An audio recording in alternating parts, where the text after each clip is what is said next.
காவிரி மேலாண்மை வாரியத்தை அக்டோபர் 4ஆம் தேதிக்குள் அமைக்க வேண்டும் என்று மத்திய அரசுக்கு உச்சநீதிமன்றம் கடந்த 30ஆம் தேதி உத்தரவிட்டது.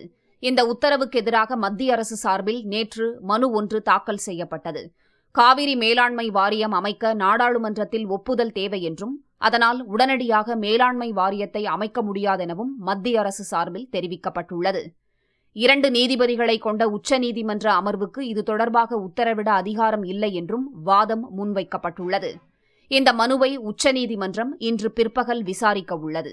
இதனிடையே கர்நாடகாவில் விரைவில் சட்டமன்ற தேர்தல் நடைபெறவிருப்பதால் வாக்கு அரசியலுக்காக அம்மாநிலத்திற்கு ஆதரவாக பாஜக அரசு செயல்படுவதாக கண்டனம் தெரிவித்துள்ள அதிமுக செய்தி தொடர்பாளர் சரஸ்வதி, மத்திய அரசு நடுநிலையோடு நடந்து கொள்ள வேண்டும் என்று கூறியுள்ளார். இதேபோன்று பாஜக அரசு பாரபட்சமாக செயல்படுவதாக திமுகவும் கண்டனம் தெரிவித்துள்ளது. அக்கட்சியின் தலைவர் கருணாநிதி வெளியிட்ட அறிக்கையில், கர்நாடக மாநிலத்தில் நடைபெறவுள்ள தேர்தலை மனதில் கொண்டு நடுநிலை தவறி மத்திய அரசு முடிவெடுத்துள்ளதாக கூறியுள்ளார். தமிழக அரசு அனைத்துக் கட்சி கூட்டத்தையும் சட்டமன்றத்தின் சிறப்பு கூட்டத்தையும் கூட்டி விவாதிக்க வேண்டும் என்றும் அவர் வலியுறுத்தியுள்ளார்.